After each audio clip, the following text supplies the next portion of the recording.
என்னோட பேர் வந்து நிஷா கேத்ரின். என்னோட ஹஸ்பண்ட் பேர் வந்து யோகராஜ். நான் வந்து தங்கச்சிமடம் அரியாங்குடிலேருந்து வந்துக்கிட்டு இருக்கேன்.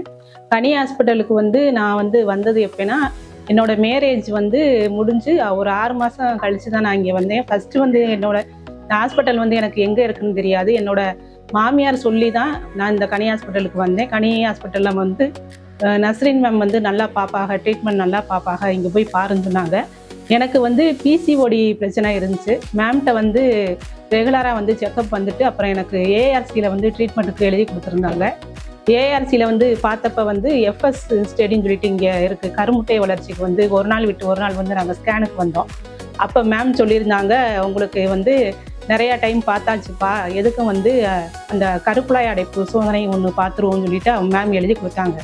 அப்புறம் அதில் பார்க்கும்போது எனக்கு எல்லாமே நார்மலாக தான் இருந்துச்சு. அதே மாதிரி என் ஹஸ்பண்டுக்கு எல்லாமே நார்மலாக இருந்ததுனால எனக்கு நேச்சுரலாகவே வந்து கன்ஃபார்ம் பண்ணோடனே ஏஆர்சியிலேருந்து இங்கே மேம்கிட்ட நஸ்ரின் மேம்கிட்ட தான் அதை நான் இவ்வளோ நாளாக கண்டினியூவாக பார்த்துக்கிட்டு இருக்கேன். இப்போ எனக்கு சக்ஸஸ் ஆகிடுச்சு. இப்போ 9 மந்த் நடந்துக்கிட்டு இருக்கு. ஜூன் 10th வந்து எனக்கு டெலிவரி டேட்டுன்னு சொல்லியிருக்காங்க. இப்போ நார்மல் செக்கப்புக்காண்டி நான் இங்கே வந்திருக்கேன். தேங்க்யூ. என்னோட நேம் சுபாஷினி. நான் இங்கே அரண்மனை பக்கத்தில் இருக்கிற சூரங்கோட்டையிலேருந்து வரேன். இங்கே வந்து என்னோட சிஸ்டர் பார்த்துக்கிட்டு இருந்தாங்க. ரொம்ப நல்லா பார்க்குறேன்னு சொன்னாங்க. அதனால தான் கனி ஹாஸ்பிட்டலுக்கு வந்தேன்.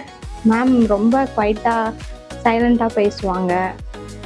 நர்ஸுமே எல்லாருமே நல்லா ரெஸ்பான்ஸ் பண்ணுவாங்க. யாராவது அட்டெண்டன்ட் கூட்டிகிட்டு வந்தாலுமே அப்பா அம்மா அப்படின்னு ரெஸ்பான்ஸாக பேசுவாங்க. அதனால் எனக்கு இந்த ஹாஸ்பிட்டல் ரொம்ப பிடிக்கும். எல்லாருமே டெலிவரிக்கு ஜிஹெச் போ அப்படின்னு சொல்லுவாங்க. ஆனால் எனக்கு டெலிவரிக்கு இங்கே வந்து பார்க்குற ஐடியாவில் தான் நான் இருக்கேன். ஹாஸ்பிட்டலுமே ரொம்ப க்ளீனாக இருக்கும். எல்லாருமே ரொம்ப ரெஸ்பெக்ட் கொடுப்பாங்க.